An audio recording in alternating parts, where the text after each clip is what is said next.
দলিল প্রমাণের প্রতি ভ্রুক্ষেপ না করে পূর্বপুরুষদের নিয়ম নীতি, তাদের রেওয়াজ, তাদের আমলকে দলিল হিসেবে গ্রহণ করা, এটাও জাহিলিয়াত। এই কাজগুলো পূর্ববর্তী যুগের লোকেরা করত। শুধু তাই নয়, নূহ আলাইহিস সালাম এর সময় থেকে এই কাজগুলো তারা করত। নূহ আলাইহিস সালামের যুগে তার উম্মতেরা বলছে, আল্লাহ রাব্বুল আলামিন মহাগ্রন্থ আল কোরআনে এ ব্যাপারে ইরশাদ করেছেন স্পষ্ট ভাষায়। আল্লাহ রাব্বুল আলামিন বলেছেন, মা হাযা ইল্লা বাশারুম মিসলুকুম ইউরিদু আইয়াতাফাদ্দালা আলাইকুম ওয়ালাউ শাআল্লাহু লাআনজালা মালাইকাতাম মা সামি'না বিহাযা ফি আবাইনাল আউয়ালিন।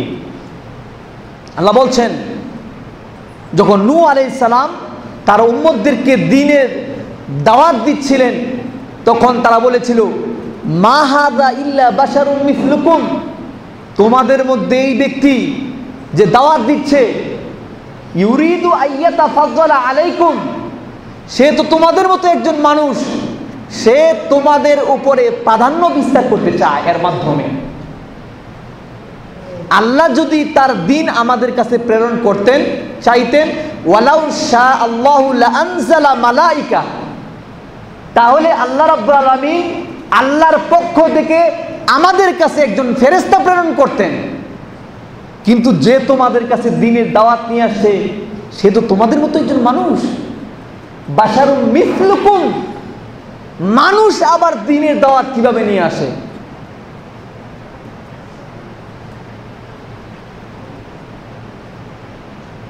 ওয়ালাউ শাআল্লাহু লাআনজালা মালাইকাতাম মা সামি'না বিহাযা ফি আবাইনাল আউয়ালিন। এইরকম কথা আমাদের পূর্বপুরুষদের কাছে কখনোই আমরা শুনি নাই। এই প্রথম এরকম আমরা করছি বা শুনছি, কিন্তু আমাদের পিতৃপুরুষ যারা ছিল তাদের কাছ থেকে এরকম নতুন কথা আমরা আর কখনো শুনি নাই। নূহ আলাইহিস সালামের যুগ থেকেই মানুষেরা তাদের পূর্বপুরুষদের আমলগুলোকে, তাদের রেওয়াজকে, তাদের কৃষ্টি কালচারকে, তাদের নিয়ম নীতিকে, তাদের অভ্যাসকে, তাদের কাজকে দলিল হিসেবে পেশ করত। এটা জাহেলিয়াত। শুধু কি তাই, ইব্রাহিম আলাইহিস সালাম তিনি যখন তার উম্মতকে বললেন, তোমরা কার পূজা করতেছো? মূর্তির পূজা করতেছো? সে তো নিজেই কথা বলতে পারে না, নিজেই নাড়াচাড়া করতে পারে না, নিজেরই কোনো উপকার করতে পারে না, তোমাদের কিভাবে উপকার করবে?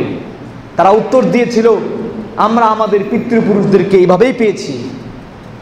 এটা তাদের দলিল। শুধু কি তাই, মূসা আলাইহিস সালাম ফেরাউনের কাছে দাওয়াত নিয়ে গেছেন, সূরাতুত তাহা দাওয়াত নিয়ে গেছেন। দাওয়াত নিয়ে যাওয়ার পরে ফেরাউন বলল, ক্বালা ফামা বালুল কুরুনিল উলা, তাহলে পূর্ববর্তীদের কি অবস্থা? তুমি আমার কাছে যে দ্বীনের দাওয়াত নিয়ে আসছো, তাহলে আমাদের পূর্বপুরুষ যারা ছিল তাদের কি অবস্থা? তারা কি ভুল করেছে? তারা কি ভুলের মধ্যে ছিল? তাদের কি অবস্থা? ফামা বালুল কুরুনিল উলা। একই জবাব আমাদের নবী মুহাম্মদুর রাসূলুল্লাহ সাল্লাল্লাহু আলাইহি ওয়াসাল্লামের চাচা আবু তালেব মৃত্যু সজ্জায়।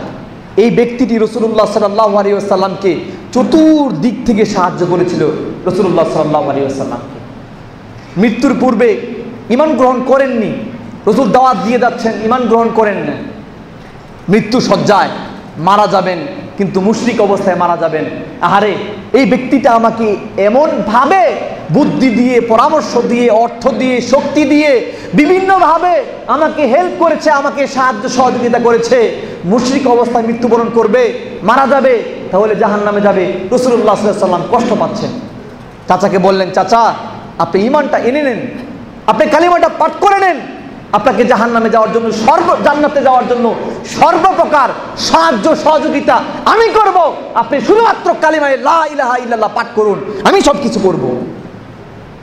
চাচা বলছে, মুহাম্মদ আমি তোমার ধর্মটাকে বিশ্বাস করি, কিন্তু আমি এই মৃত্যুর শয্যায়, মৃত্যুর পূর্বে এসে আমি আমার বাপদাদার ধর্মকে, আমি আমার পূর্বপুরুষের ধর্মকে জলাঞ্জলি দিতে পারি না। একই কথা বলেছিল। ঠিক একই রকম অবস্থা আমাদের এই উম্মতে মুহাম্মদীর, একই রকম কথা আমরা এখনো বলে যাচ্ছি, একই রকম কাজ, একই রকম অভ্যাস আমরা এখনো মানুষকে দেখিয়ে যাচ্ছি। যখন কোনো আমলের কথা বলে তখন বলে হুজুররা খালি নতুন নতুন মশলা দেয়, মাসালা না মশলা।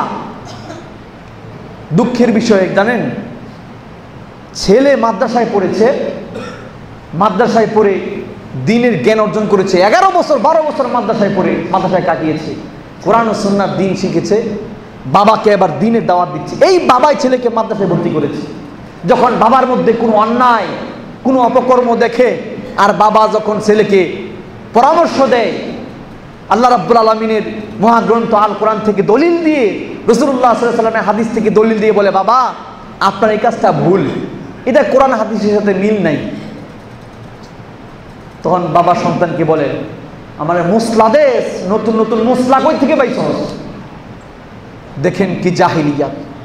এই বাবাই সন্তানকে মাদ্রাসায় পড়িয়েছে, আলেম বানিয়েছে, পিছনে শ্রম দিয়েছে, মেধা দিয়েছে, অর্থ দিয়েছে, ধৈর্য ধারণ করেছে। আবার এই ছেলে যখন বাবাকে তার বাবার ভুলটা কোরআন ও সুন্নাহর মানদণ্ডে দড়িয়ে দিচ্ছে, বাবা সেটাকেও গ্রহণ করছে না। বাবা উত্তর দিয়ে বলছে, আমাকে নতুন নতুন মশলা শিখাস? হতবাগা পিতা। এই হলো আমাদের অভ্যাস। আমরা পিতৃপুরুষের, পূর্বপুরুষদের, বাপ দাদার, নানার, চাচার কর্মগুরুকে আমরা এখনো নিয়ে যাচ্ছি, এর উপরে আমরা ভর করে যাচ্ছি। এটা দিয়ে পার পাওয়া যাবে না। এটাই হলো জাহিলিয়াত। সম্মানিত উপস্থিতি, এখান থেকে আমাদেরকে বের হয়ে আসতে হবে অবশ্যই। এই জন্য আল্লাহ রাব্বুল আলামিন মহাগ্রন্থ আল কোরআনে ইরশাদ করে বলছেন নূহ আলাইহিস সালামের কথাটাকে, মা হাদা ইল্লা বাশারুম মিথলুকুম। নূহ আলাইহিস সালাম তোমাদেরকে দাওয়াত দিচ্ছে, সে তো তোমাদের মতোই মানুষ, কিন্তু তার উদ্দেশ্য খারাপ। ইউরিদু আইয়াতাফাজ্জালা আলাইকুম, এর মাধ্যমে সে চায় তোমাদের উপরে প্রাধান্য বিস্তার করতে, আলাদা একটা এক্সট্রা সম্মান নিতে চায়, এই জন্য সেই কাজ করছে। যদি আল্লাহ সত্যিকার অর্থেই তোমাদের উপরে দ্বীন পাঠাতেন, তাহলে একজন ফেরেশতা প্রেরণ করতেন। কিন্তু আমরা পূর্বপুরুষদের কাছ থেকে এরকম কথা কখনোই শুনি নাই। আজকে নূহ আমাদের নিকট নতুন ধর্ম, নতুন দ্বীন নিয়ে এসেছে। যুগে যুগে মানুষগুলো এই কথাই বলছে এবং এখনো বলছে, কিয়ামত পর্যন্ত মানুষেরা এই জাহিলিয়াতের প্রতি থাকবে।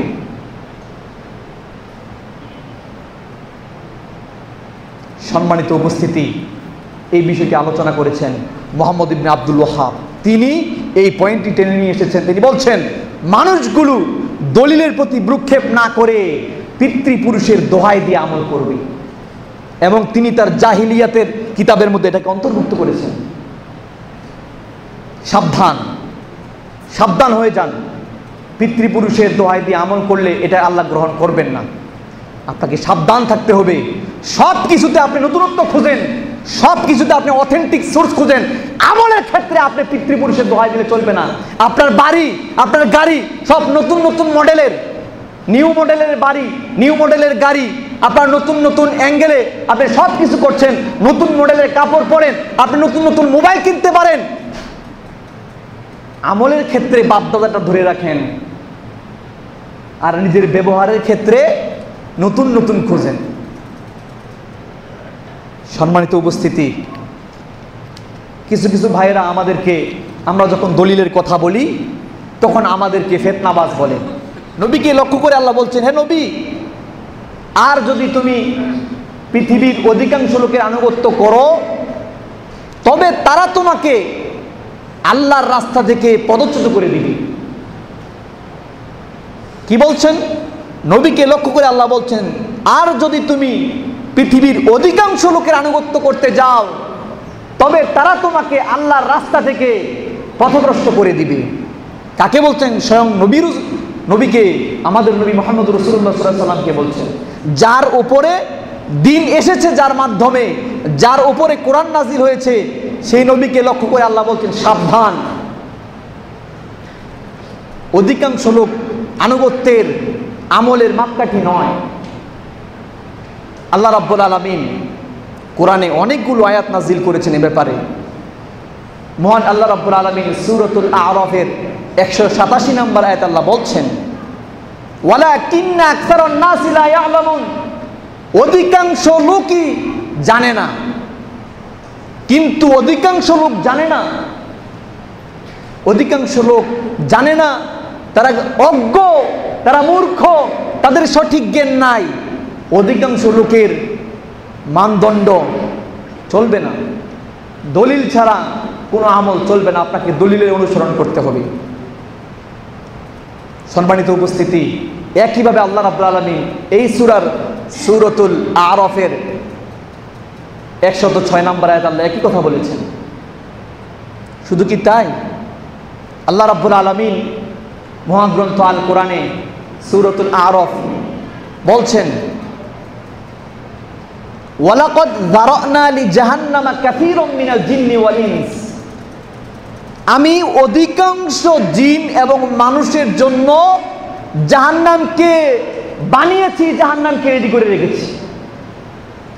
তাহলে অধিকাংশ লোক যদি মানদণ্ড হয়, তাহলে অধিকাংশ লোক জাহান্নামে কেন যাবে?